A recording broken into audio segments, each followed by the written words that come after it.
Are you here? So welcome indeed to the Paul Leslie Hour. We're delighted to present fiddler, guitarist, singer-songwriter, Mr. Levi Lowrey. Now, this is one of Paul's all-time favorite shows featuring an interview and stunning acoustic and vocal performances, recorded just for all you listeners. Levi's great-great-grandfather was influential in the development of bluegrass, and Lowrey began playing the violin in the 6th grade. By high school, he was singing, and before long, playing guitar and writing songs. After a performance in New York City, an Atlantic Records executive told Lowrey, "I had to meet you. You silenced a New York City crowd." You'll definitely want to check out Levi's latest album entitled Another Way. You can also help keep the Paul Leslie Hour going. Visit thepaulleslie.com/support, and we thank you. Now let's get this thing going. You're going to love Levi Lowrey. Ladies and gentlemen, listening from around the world, I'm here in the studio of Mr. Levi Lowrey. So first of all, thank you so much for making the time to do this. I appreciate you coming out, Paul. It's a real pleasure. I think most stories are best from the beginning. Where were you born, and what was life like for you growing up? I was actually born right around the corner from where we're at now in a little town called Harbins, Georgia, in the city limits of Tequila. You know, life was pretty damn simple, actually. Just, that's the best way to describe it, just simple. Where did the music bug bite you? I grew up around a musical family of sorts.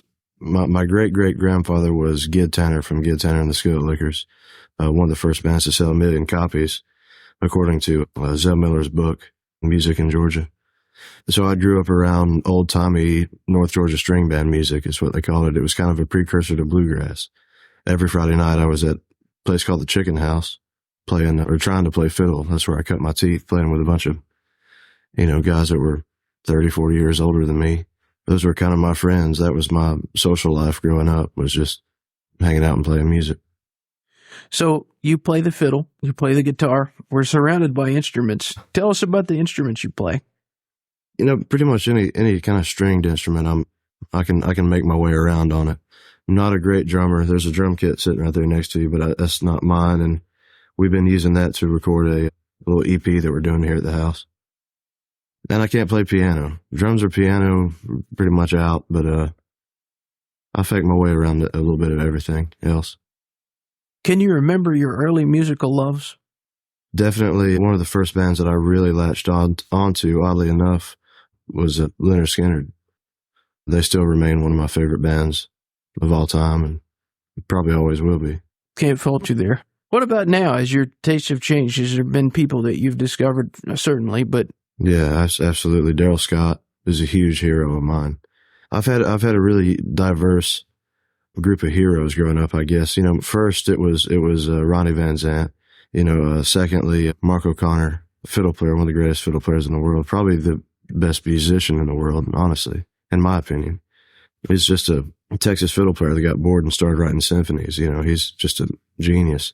From there, I really latched on to Butch Walker with the Marvelous Three, a local band back in the 90s around here in Atlanta. I fell in love with his performance and his delivery. That's when I really decided that's what I wanted to do, was connect with an audience in that way. If maybe not that way, but affect an audience like he could. That's what I wanted to do. And from there, I'd have to say Daryl Scott, Chris Christopherson, and my taste in music has shifted dramatically towards the lyric. Chris, the first time I heard him, I really didn't care too much for his voice, but I can listen to him for days and days now because the lyric is just so powerful. It overrides the, lack of talent, for lack of a better term, talent. He's not the greatest singer in the world, but he'll tear your heart out with a line. I remember it was a few months ago, I saw you at one of your gigs, and I heard a song that you did called Something More. And I remember thinking at that exact moment, I need to be on the lookout for this guy, Levi Lowrey. So here we are today. But tell us about that song. That song is basically about something that my wife had said to me at one point in our marriage. Was she said that she needed something more than I could give her, and being creative by nature, I took that to the extreme and kind of applied that to another character and had him go a little bit too far. And it's basically a song about suicide, and it's irony in that the line says he took his last breath in, gave to her his will to live, but she'd say, "I need something more than you can give." So it's just kind of dramatic irony, Ladies and gentlemen, Levi Lowrey's going to play it for all you listeners out there. Well, she said, "I need something more than you can give."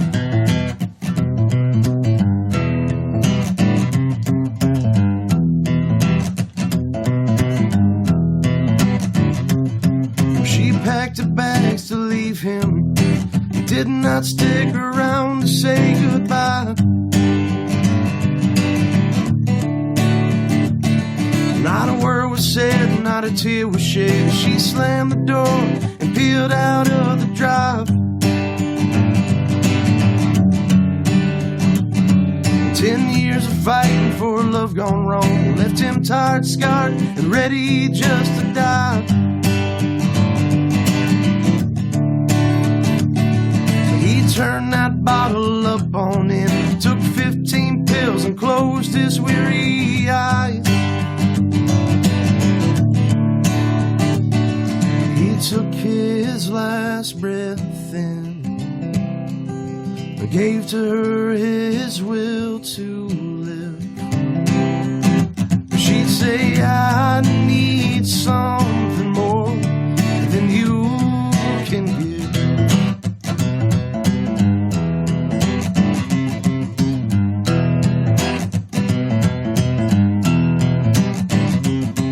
His life flashed right before his eyes, the truth revealed in pictures black and white.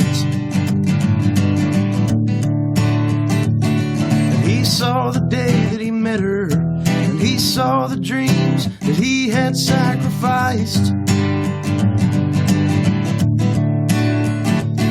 Well, I'd like to say that he changed his mind. I'd like to say that he had one regret.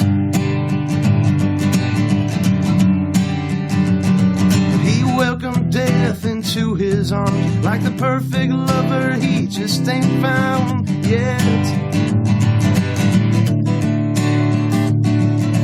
Took his last breath in and gave to her his will to live.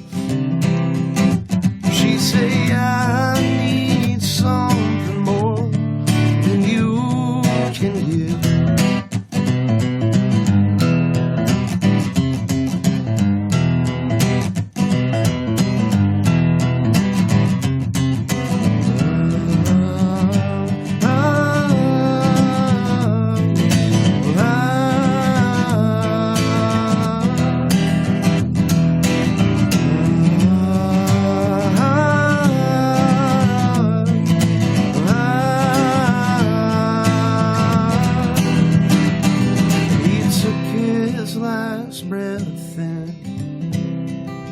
Gave to her his will to live.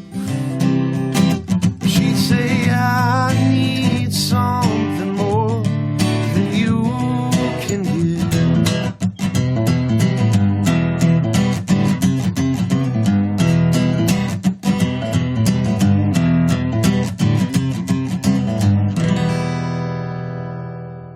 Thank you, Levi.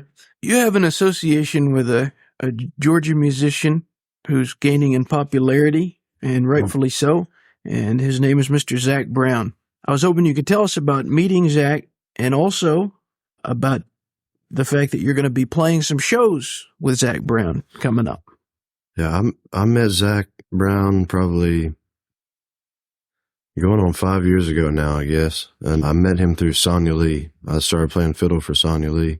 Our first gig was playing Zach's set break at the Dixie Tavern in Marietta, which a lot of people say that's where he kind of got started, but it's not necessarily true because he was He did build a really big thing there, but Zach has been touring, for 13 years pretty much. He's been really working hard. And anyway, so I met him at Dixie Tavern.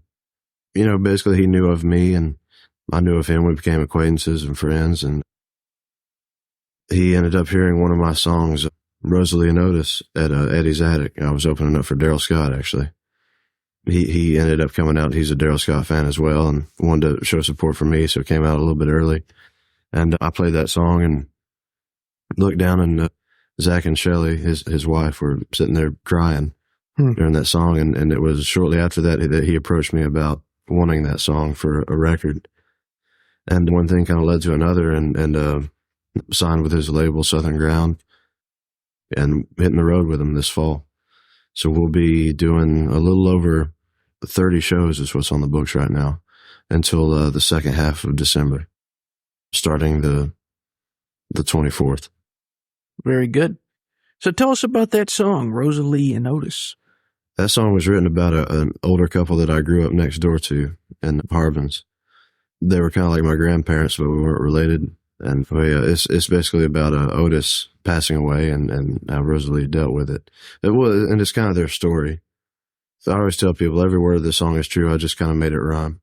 But it's one of those that came really fast, and it's just a true story. That's all there is to it. It's really hard to explain it because I left it so simple, and there's not a lot of there's not a whole lot of flowery language or description and all that stuff. It's more just simple words for a simple story, but it's one of the most powerful stories I've ever been able to put into a song. Love it if you could play it for all the listeners out there. Let's see.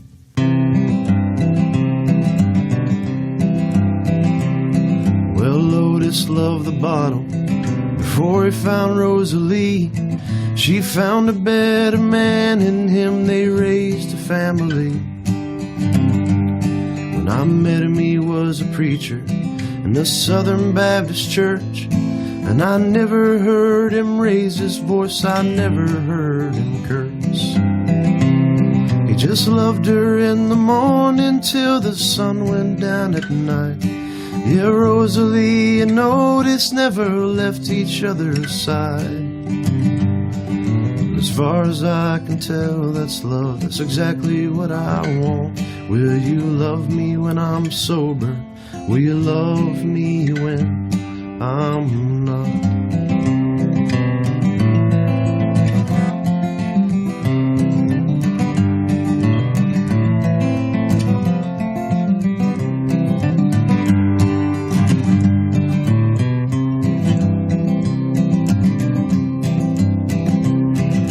Rosalie is 93 and Otis dead and gone, but she never will remarry. She's content to be alone with the memory of the man she loved with all her heart. And she still talks to his old clothes and washes his old car. And they sit out on the front porch, and at night they count the stars. She feels them in the cool night when she hears them in her heart. As far as I can tell, that's love. That's exactly what I want. Will you love me when I'm living? Will you love me when I'm not?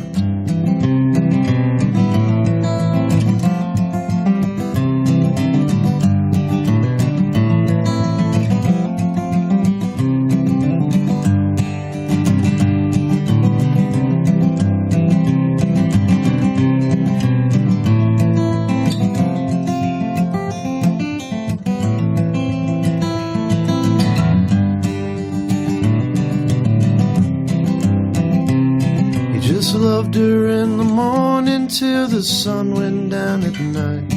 Yeah, Rosalie and Otis never left each other's side. As far as I can tell, that's love. That's exactly what I want. Will you love me when I'm living? Will you love me when I'm not?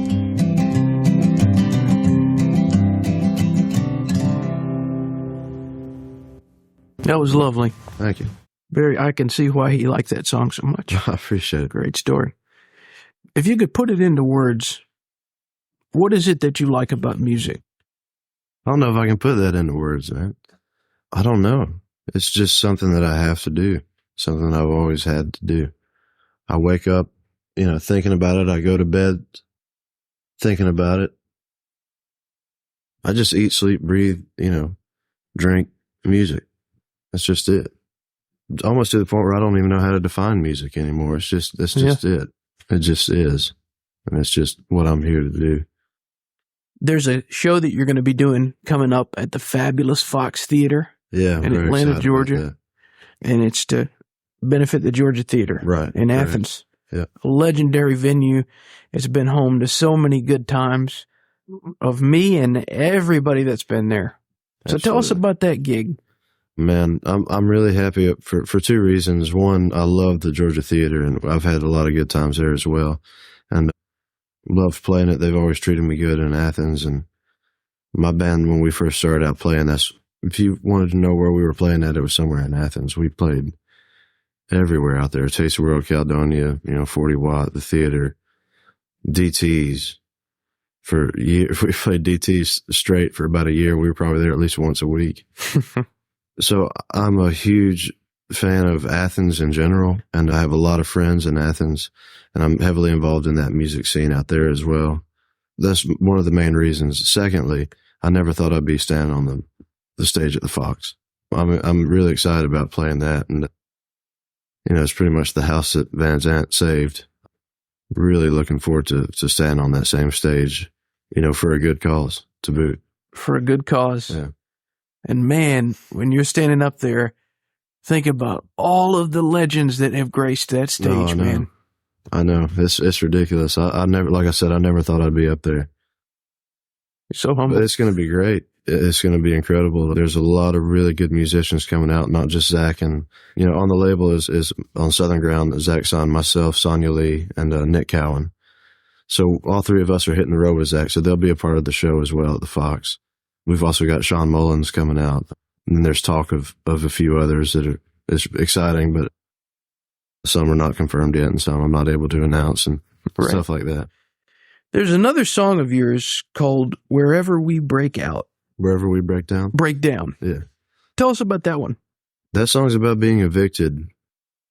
My wife was pregnant. We had a boy, and we were having a very hard time making ends meet, and were evicted, kicked out of this house. And there was a short period of time there where we had no idea what we were going to do. Somehow the song came out of that. And I tell people, and I don't mean this in a negative way, the song's almost a lie because I was not feeling this hopeful at the moment. You know what I mean? It's a hopeful kind of love song, but I was very depressed at the time that I wrote this tune. I guess I was just almost trying to comfort myself with a song or something. I'll do that one.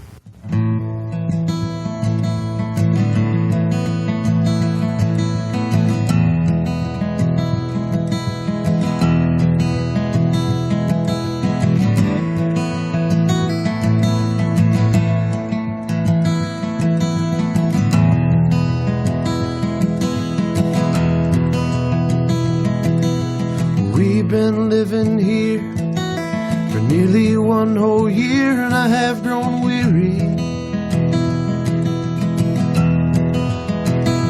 of barely making our ends meet, trying to stand up on our feet and get off our knees.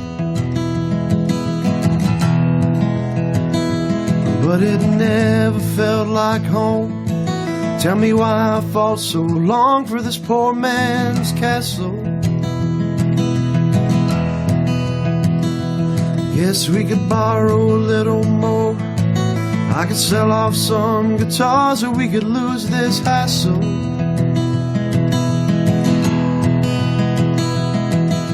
Cause I don't need a roof above my head, and I'd sleep, well, I'd sleep in the dirt if you hold my hand.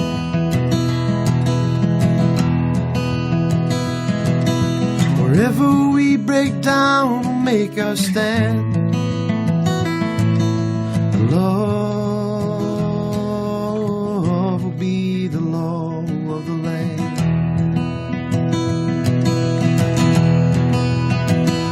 So let's pack up what we can, leave it all to chance and hit the road.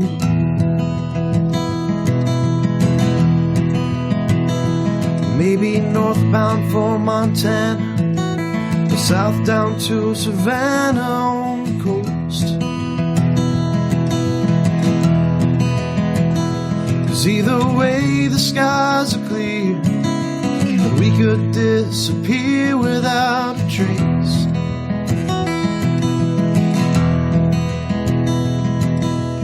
No more bills to pay, no more games to play, and no more rat race.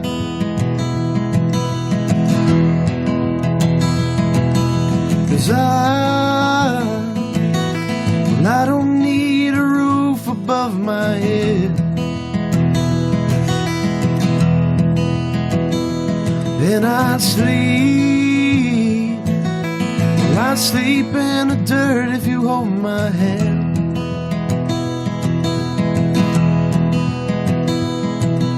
Wherever we break down, we'll make our stand. And love will be the law of the land.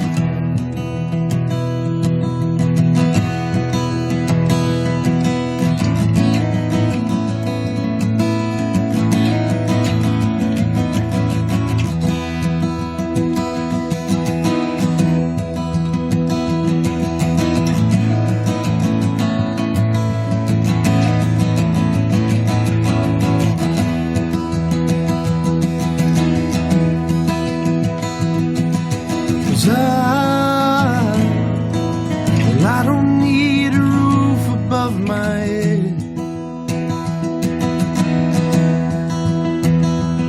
and I'd sleep in the dirt if you hold my hand.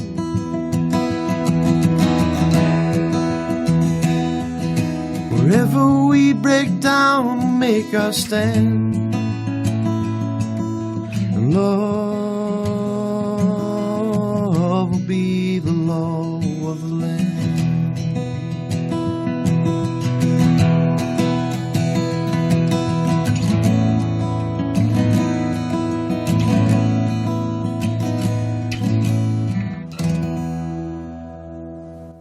You think sometimes that the hardships that we endure are meant to happen sometimes? Absolutely. Because, you know, it's just like that song. You had this experience that was a negative experience, but you turned it into a song. I believe that we're placed in situations for a reason. Mm-hmm. And I believe that the outcome is known by the person who places us in those situations. But I believe we're free to make our own decisions. And a lot of the hardship we bring upon ourselves, ultimately the outcome is worked for the good, you know, of the person that's going through the hardship. For the good. The author, Pat Conroy, who wrote Beach Music and he wrote The Prince of Tides. I heard this interview he did, not that recently, but he said there's more music in loss. Oh, yeah. And I wrote this down. It's just funny that you played that song because this reminded me of something I wrote down yesterday to a friend of mine. I told him, if you could do it all over again, would you? Would I? Would you or I get to the places and experiences we desired sooner? Did the places and experiences we did not want make the places and experiences we did want sweeter? Would avoiding some of the heartbreak, ironically, make the whole trip less memorable and meaningful? Was the toil and hardship necessary? Did the misery, ironically, make the whole journey sweeter? We celebrate our wins not because of our wins, but because of our losses. So all I know is that Pat Conroy is right. There is more music in loss. Absolutely. And you just proved that. I mean, you sum it all up, you can't really appreciate the light until you've experienced the darkness. Yeah. That's just all there is to it. Well, you have an upcoming album. Tell all the listeners about that. It will be coming out sometime this fall. We're doing a soft release to sell while we're on the road. For my rhythm section, I had Matt Mangano play with everybody from Daryl Scott to John Mayer and everybody in between. On drums, I had Chris Fryer, Sweets, as we call him on the road. He's Zach's drummer, Zach Brown's drummer. I've also got Clay Cook working on this record, Zach himself, and John Hopkins. All three of those guys are working on it as kind of taking a production role, a producer's role. We had John Kelton come in to engineer, and John Kelton's going to mix it. All I have so far for me to listen to off this new record is scratch vocals and guitar and drums and bass.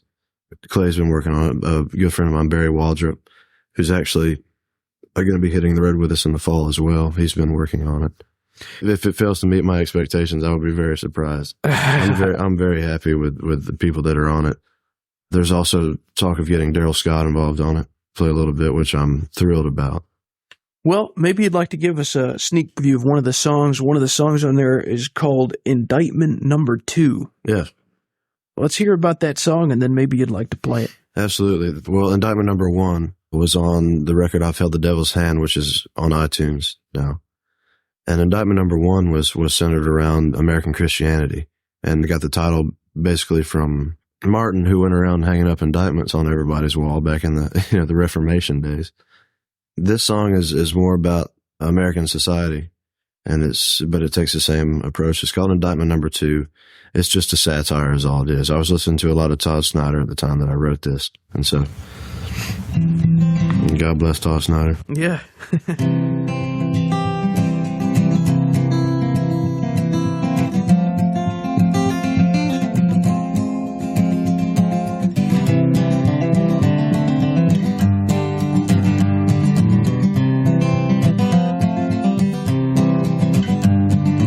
Thank God for freedom, 'cause we could not be here. 2 miles from a strip mall, a fridge full of beer in suburban America. We can live happy and white. Tell me, is this a dream that they had in mind? Did they live, fight, and die so we could spend all our time keeping up with the Joneses, with the money and homes that we buy? And we think we're better than our next door neighbor who plays his damn music too loud. And our yard is nicer, just look at our sign. We're the best maintained lawn in this town. Just living the American dream. It's more like a nightmare that I can't wake up from, being chased by a rat race I'm too poor to outrun. I'm telling you it don't matter how you're keeping score, what cause may be better, what you're living for, 'cause the dates and the name's the only difference between my tombstone and yours.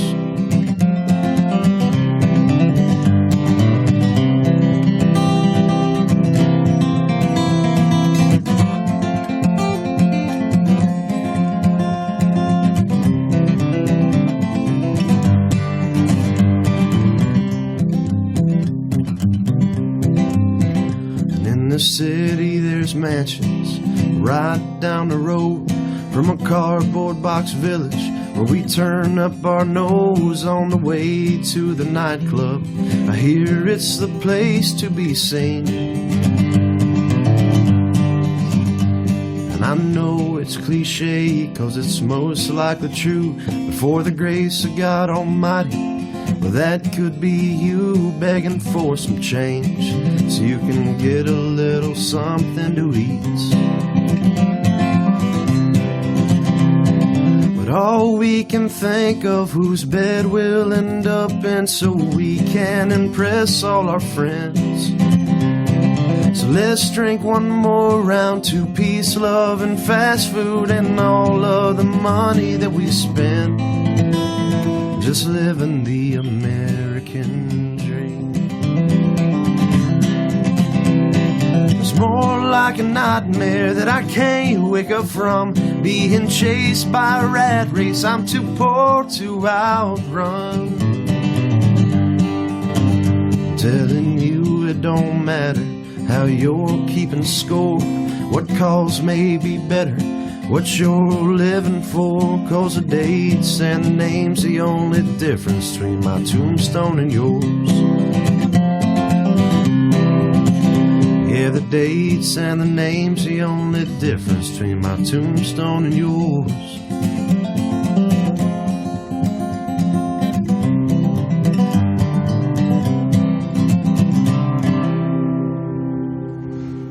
right.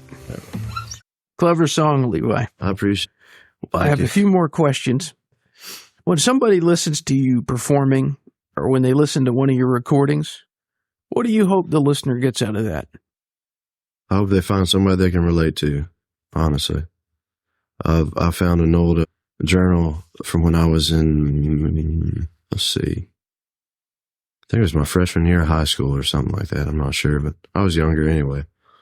I wrote down on the top of this one page that said, if I can make someone feel the way I felt when I wrote that song, then that's the most important thing to me. That's what I want to accomplish, basically. I think that's all anybody could really ask for. What is your all-time favorite meal? Well, it changes. Yeah. That changes. I'll tell you what, my all-time favorite meal is driving down to Anna Maria Island in Tampa Bay and heading down to the Longboat Key Pier. They have this little restaurant down there on the pier, and I get a grouper sandwich and a Malibu before I go visit any of my friends or let anybody know I'm in town. I sit on that pier and eat a grouper sandwich and drink a Malibu, at least one Malibu. I think that's it. But it's, mostly the atmosphere that creates that. But my final question, thanks to the powers of technology, this broadcast is going out all over the world. What would you like to say to all the people that are listening in? I could be a smart ass. www.levilowrey.com.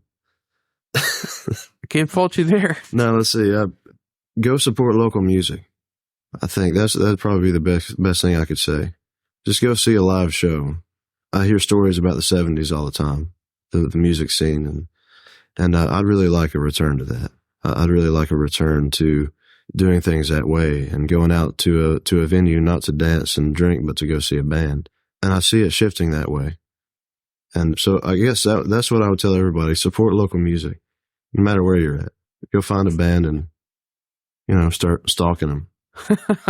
Yeah. Well, Mr. Lowrey, thank you so much for everything. Absolutely. This has been a great interview, and it's been wonderful to hear you play. Thank you for putting up with my voice. No, my pleasure. I'm sorry, but thank you for coming out and doing this, and I'm honored to be a part of it. I remember catching your show on some Radio Margaritaville. During our heyday, yep. Nice, yeah. So, thank you. Thank you. We thank you and appreciate you dropping in for the Paul Leslie Hour today. You can help the Paul Leslie Hour in our mission to provide independent media content like this by visiting www.thepaulleslie.com/support. We truly thank you. This is your announcer speaking. Performance of The Entertainer intro song and Corina Corina outro song courtesy of John Primorano. Well, that's it for today. So until next time, be safe and be good.